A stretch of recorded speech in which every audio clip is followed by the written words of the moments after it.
तो ये तुम्हारा profit and loss appropriation account है जो 4 मार्क्स का आएगा विदाउट कैपिटल, बोर्ड में विदाउट कैपिटल। और ये जो आपका फर्स्ट अभी होगा टर्मिनल एग्जाम, उसमें भी आपका विदाउट ही आएगा। तो 4 मार्क्स के लिए आप जो है इसकी तैयारी करोगे, लेकिन इसमें कुछ पॉइंट्स ऐसे हैं जो मैंने नहीं लिखे हैं और मैं वो अभी लिखूंगा, तब जाके आपको थोड़ा क्लियर होगा। देखो, profit and loss appropriation account बनाओगे तो याद रखना, सबसे पहले क्वेश्चन में प्रॉफिट को ढूंढना, ये गिवन होगा, और फिर उसके बाद इंटरेस्ट ऑन ड्राइंग को ढूंढना।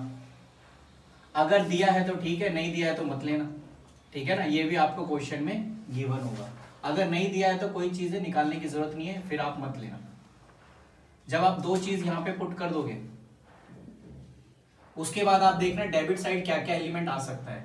इंटरेस्ट ऑन कैपिटल ये 100% गिवन होगा, क्योंकि कोई तो एलिमेंट दे आपको सॉल्व करने के लिए। पार्टनर की सैलरी डिपेंड करती है कि वो मंथली दी है या पर एनम दी है।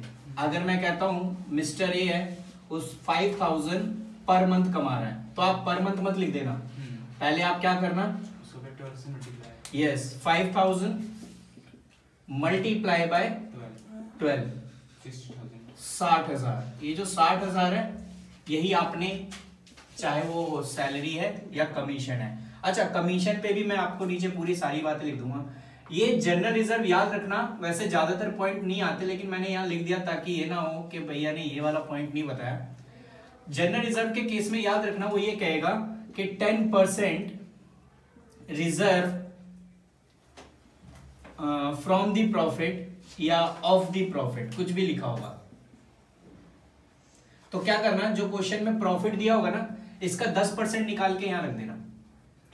अब डिपेंड करता है कि इसको, देखो मैंने क्या कहा आपसे, कैसे आपके दिमाग से खेलेगा ये देखो। कहेगा बिफोर एडजस्टमेंट, बिफोर एडजस्टमेंट, इसका मतलब ये है कि ये जो प्रॉफिट दिया हुआ है ना, इसी पे डायरेक्ट निकाल लो। और अगर दिया हो आफ्टर एडजस्टमेंट, इसका मतलब है ये सारा इंटरेस्ट ऑन कैपिटल और ये सैलरी वगैरह माइनस करने के बाद जो एलिमेंट आएगा उसका 10% जनरल रिजर्व में ट्रांसफर कर देना। आपसे आपको ना क्या ना कि आपको ना लैंग्वेज में ही ऐसे फंसा देगा कि कहने की बात नहीं।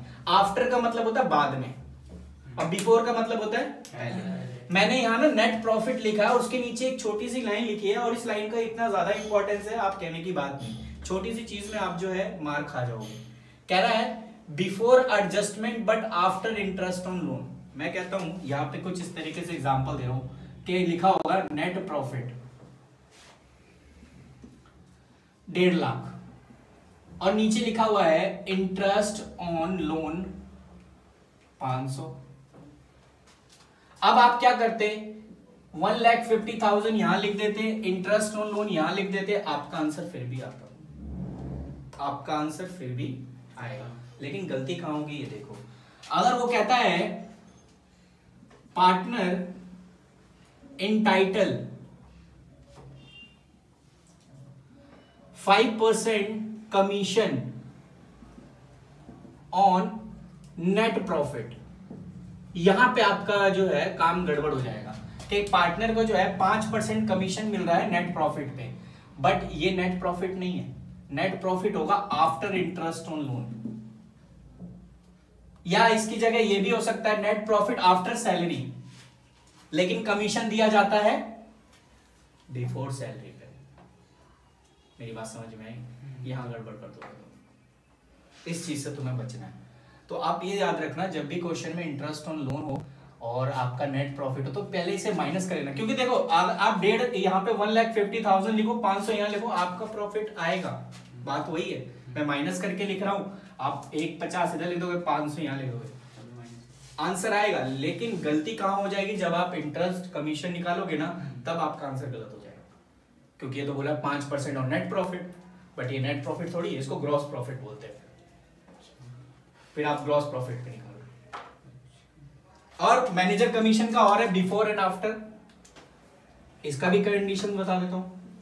बिफोर बोले तो डायरेक्ट ले लो, अगर बिफोर कमीशन बोले मैं आपको पूरा तरीका बता रहा हूं। अगर ये बिफोर कमीशन है, ठीक है, तो कैसे करोगे आप ये 1.5 लाख ले लोगे, कमीशन इक्वल्स टू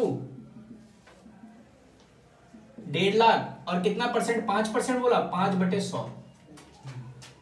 लेकिन अगर बोले after commission of all adjustment, all adjustment, अब देखो यहां पे क्या है, ऑल एडजस्टमेंट का मतलब है कि पहले तो आप नेट प्रॉफिट में से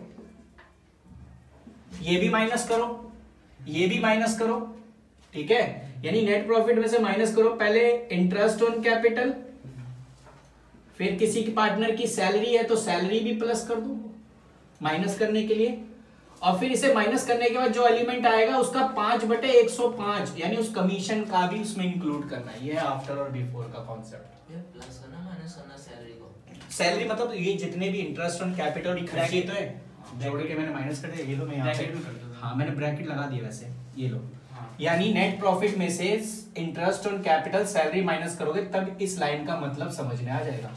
आफ्टर एडजस्टमेंट, आफ्टर एडजस्टमेंट का मतलब होता है सारे एलिमेंट माइनस करने के जो वैल्यू आएगी उसे बाद, हाँ उसका सारा कॉन्सेप्ट इसी में समझा दिया मैंने, झंझट ही का था। अब पंखा चला दे तो पसीना देगा। देखो इतना बड़ा क्वेश्चन तो पेपर में नहीं आएगा जिसमें पार्टनर्स कैपिटल बनाना हो, सिंपल सा। मैंने ये क्वेश्चन इसलिए उठाया कि इसमें सारे डाउट्स आपके क्लियर हो जाएंगे, ठीक है ना। अगर ये क्वेश्चन कर लिया तो समझ लो आपको profit and loss appropriation clear हो गया। तो इलिस्ट्रेशन 34, तो इलिस्ट्रेशन 34 में लिखा है ABC पार्टनर है, ठीक है। सबसे पहले ढूंढो लास्ट में ही प्रॉफिट दिया होगा, देखना कहीं प्रॉफिट दिया है, हाँ लिखा है, देखो 3 से 4थी लाइन में लिखा है profit for the year ended 31 March 2022 7,55,000, ठीक है। और आगे कह रहा है out of which 2,000 are transfer to general reserve. देखो इसने पहले ही बोल दिया कि इसमें से इतना जो है कितना कहां पे ट्रांसफर करना है, जनरल रिजर्व में, ठीक है ना। तो भाई सारी बातें लिख दी ना, मैंने कहा ना जो चीज होगा सारा क्लियर लिखा होगा। अगर इसकी जगह अमाउंट की जगह लिखा होता है 10% reserve to 10% transfer to general reserve 10%, तो 7,55,000 का 10% 75,500 रुपए जनरल रिजर्व में लिखा है, ठीक है ना। तो फॉर्मेट के हिसाब से सबसे पहले लिखना है net profit by net profit, क्योंकि हमारा सबसे पहला काम यही होता है नेट प्रॉफिट ट्रांसफर करना। तो नेट प्रॉफिट लिख दिया 7,55,000 डन, और साथ साथ जनरल रिजर्व ट्रांसफर भी लिख लो क्योंकि दोनों लाइन इकट्ठे लिखी हुई है तो यही लिख लेते हैं जनरल रिजर्व जो कि 2 लाख है, एक तो निपटा दिया हमने, ठीक है ना। आप भी सारे साथ साथ लिखते जाओ, इसमें थोड़ा काम जल्दी हो जाएगा, ठीक है। चलो प्रॉफिट का काम हो गया। अब आते हैं देख, अब पहली वाली लाइन से स्टार्ट करें क्योंकि सबसे पहले काम है प्रॉफिट को ढूंढना, उसके बाद पहली वाली लाइन से हम सारी चीजें करते हैं। तो कह रहा है ABC are a partner in a firm according to the partnership deed the partner are entitled to draw up 7,000 per month. अब किसकी को कितना कितना मिला, किस कौन एंटाइटल है, द पार्टनर्स आर एंटाइटल। इसका मतलब है जो सैलरी हो किस किस को मिल रही है,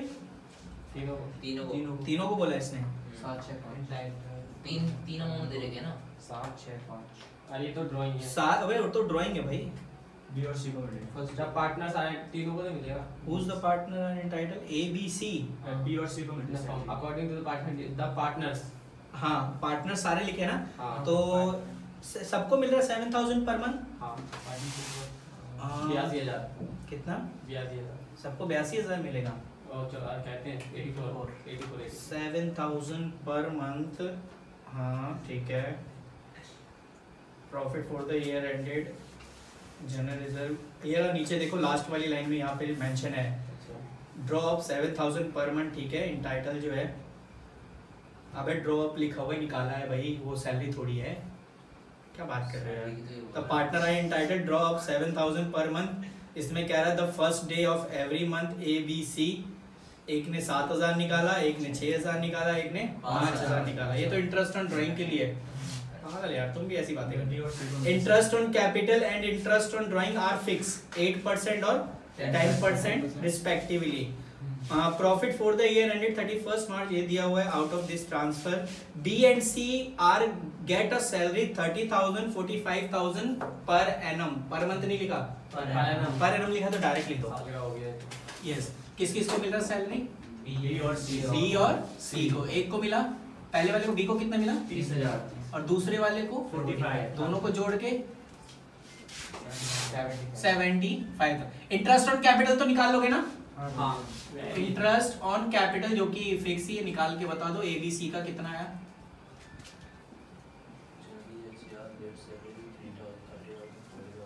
भैया ये सिर्फ बी और सी को कैसे मिल रहा है सैलरी? लिखा हुआ है नीचे, देखो लाइन में देखो, 5th लाइन में है। 5th लाइन में। हाँ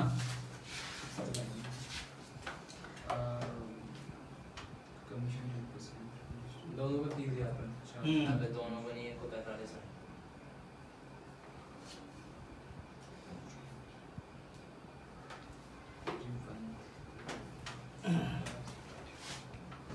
कितना कितना बताओगे? ये कहते हैं 6 कहाँ गया? कितना? एक को कितना मिला? 7 से 5 7,000। 6,500। अबे 8% निकालना है। कैपिटल बता इनका कितना कितना है, नीचे लिखा हुआ है लास्ट कैपिटल। लास्ट में एक है 5 लाख, 4 लाख और 3 लाख 50। 50। ठीक है, तो इंटरेस्ट ऑन कैपिटल 8% निकालना है। तो पहले वाले का कितना लगेगा 40,000।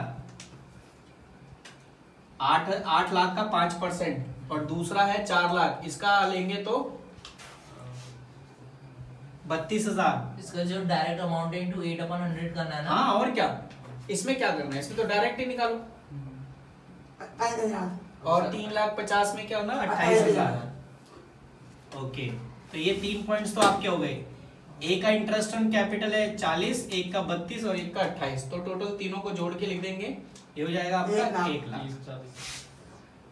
अब आप वर्किंग नोट में इंटरेस्ट ऑन ड्राइंग कैलकुलेट कर लेना। Interest on drawing, interest on drawing calculate करने के लिए मैंने आपको कहा था अगर वो बंदा बिगिनिंग में निकालता है तो इंटरेस्ट ऑन ड्राइंग क्या होगा, पहले मैं ए का निकाल रहा हूँ। देखो उसने 7,000 रुपए ए जो है हर मंथ निकाला, इसका मतलब 12 महीने तक निकाला उसने, इंटू 12 और उसके बाद कितना परसेंट इंटरेस्ट रेट है 10%, 10/100। और जब कोई बिगिनिंग में निकालता है वहां 6.5 डिवाइड बाय 12 हो जाता है। ठीक है ना, ये वाला कॉन्सेप्ट निकालना। ऐसे ही बी के साथ, बी ने लेकिन 7 नहीं निकाले, बी ने कितने निकाले 6,000, तो 6,000 इंटू 12 10% इंटू 6.5 डिवाइड बाय 12। और सी ने कितने निकाले, सी ने निकाला भाई 5,000, तो 5,000 into 12 into 10% into 6.5 divide by 12। अभी सबकी कैलकुलेशन जब आप करोगे अच्छे से काट पीट करना। आप यार क्या कहते हैं 7,000 का ये कैलकुलेट करके दोबारा हम 12 से मल्टीप्लाई कर सकते हैं मेन आंसर। हाँ कैसे भी करो, कुछ में दिक्कत नहीं है, आपको बस कैलकुलेशन ठीक होना चाहिए।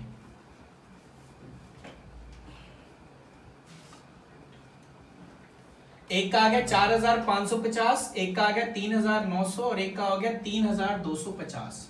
और यही इंटरेस्ट ऑन ड्राइंग हम यहाँ लिख देंगे। तो जब आप वर्किंग नोट में कैलकुलेशन करो ना तो यहाँ पे फिर दोबारा आपको कैलकुलेशन दिखाने की जरूरत नहीं है, मैं पहले ही बता रहा हूँ, क्योंकि हमने वो सारी चीजें वर्किंग नोट में कर दी है, तो जरूरी नहीं हमें दोबारा से वहां पे दिखाना पड़े।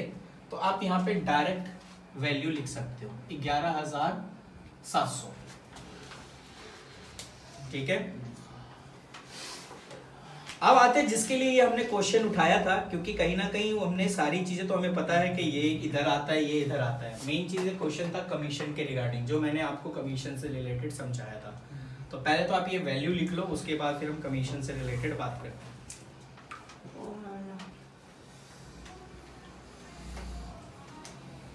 साइड हो ना लो भाई,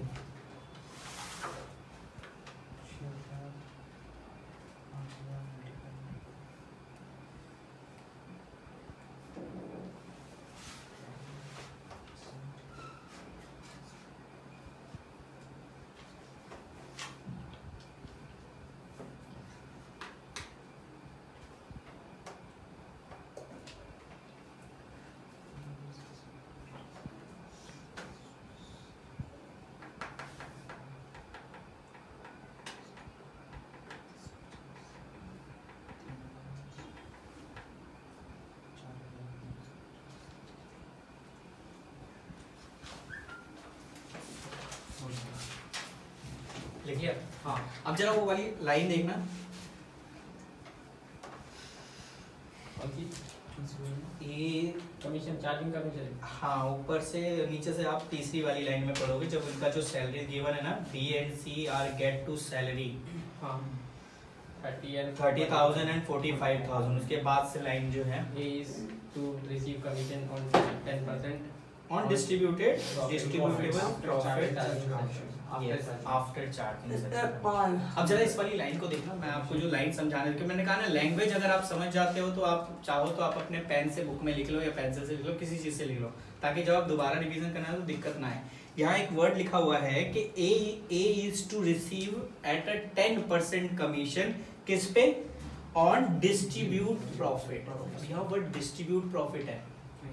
डिस्ट्रीब्यूट प्रॉफिट का मतलब है जो बढ़ता है, इसका मतलब है सारा एडजस्टमेंट करने के बाद। डिस्ट्रीब्यूटेड प्रॉफिट मतलब एडजस्टमेंट करने के बाद, उसे कहते हैं डिस्ट्रीब्यूटेड प्रॉफिट। इसको थोड़ी बोलते हैं क्योंकि इसमें तो अभी तो प्लस माइनस करना बाकी है ना, और इसी डिस्ट्रीब्यूटेड प्रॉफिट को कहते हैं आफ्टर एडजस्टमेंट। लाइन समझना, मैंने क्या कहा, कुछ भी हो सकता है डिस्ट्रीब्यूट। अगर वो ये लिख देता A is in title 5% commission on net profit before adjustment, इस पे कर दो क्योंकि बिफोर एडजस्टमेंट बोला है ना, कि यानी इसमें से और सारी चीजें माइनस नहीं है। तो यहाँ डिस्ट्रीब्यूटेड प्रॉफिट बोला है ना, यानी सारा चीज करने के बाद, और आगे लिखा है आफ्टर सच अ कमीशन, यानी उसका कमीशन भी माइनस करना है। अब बोलोगे भैया उसने तो उसका तो कमीशन हमने निकाला ही नहीं, तो हम कैसे माइनस कर देंगे? तो इसी केस में हम रेट को नीचे ऐड कर देते हैं। यही वजह है कि रेट नीचे ऐड हो जाता है। क्यों हो जाता है? क्योंकि कमीशन भी उसका है, उसका कमीशन भी माइनस करना है, क्योंकि ए को तो कमीशन मिल रहा है, मैं यहाँ लिख दूंगा एज कमीशन, लेकिन मुझे ये नहीं पता ना कितना अमाउंट है। उस केस में हम रेट को नीचे जो है प्लस कर देते हैं 100 में। अब देखो ए का कमीशन कैसे निकालेंगे?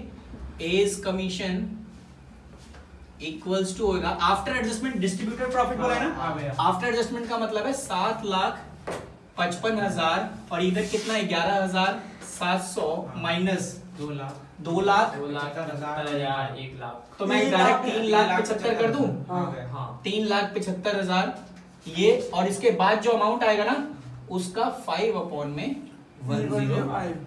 ये मतलब था आफ्टर एडजस्टमेंट का। और अगर लिखा होता बिफोर तो सीधे नेट प्रॉफिट, नहीं लिखा होता बिफोर एडजस्टमेंट तो वो तो आप वो करते, लेकिन सच अ कमीशन लिखा होता तो 5/100। भैया कोई सा भी क्वेश्चन हो उसमें हमेशा 5/105 लिखना है जब आफ्टर सच अ कमीशन लिखा हो। देखो इसमें आफ्टर सच कमीशन लिखा है कि नहीं लिखा? हाँ है ना, वही जिसमें आफ्टर, हाँ उसमें रेट नीचे ऐड हो जाएगा 5/100 5/105। ठीक है, क्या कमीशन 10% है? अच्छा 10% है, तो वही तो पूछ रहा हूं भैया। हाँ 10/100 10 रेट जो है नीचे ऐड हो जाएगा, यानी रेट अपॉन में 100 प्लस रेट, ये हो जाता है। जब कब हो? आफ्टर सच कमीशन हो, आफ्टर सच कमीशन। ठीक है, ये मैं आपको बताना था। तो ये सारा चीज कर पुरा के जब आप इसका 10% निकालोगे, राउंड ऑफ में वैल्यू आएगी, याद रखना 35609, ये ना राउंड ऑफ में आएगा, तो आप इसे राउंड ऑफ में 609 कर लेना। और फिर आपका काम होगा इसमें से ये सारे एलिमेंट माइनस करना, और जो निकल के आएगा उस प्रॉफिट को ट्रांसफर कर देना। ठीक है ना, कितने पार्टनर में? ए, बी और सी। और ये बोलोगे यहाँ तो रेशियो दिया नहीं है सर, पार्टनरशिप डीड में लिखा हुआ है कि अगर भाई पार्टनरशिप डीड अगर साइलेंट है कहीं ना कहीं तो प्रॉफिट क्या होगा? डिस्ट्रीब्यूट। तो पार्टनरशिप डीड में ये सारी बातें लिखी नहीं है कि प्रॉफिट क्या डिस्ट्रीब्यूट करें, तो हम क्या मानते हैं? इक्वली मानते हैं। ठीक है ना, ये कॉन्सेप्ट था आपका। ये थोड़ा सा बड़ा था इसलिए मैंने आपको ये करा दिया। अब इसे कर दो।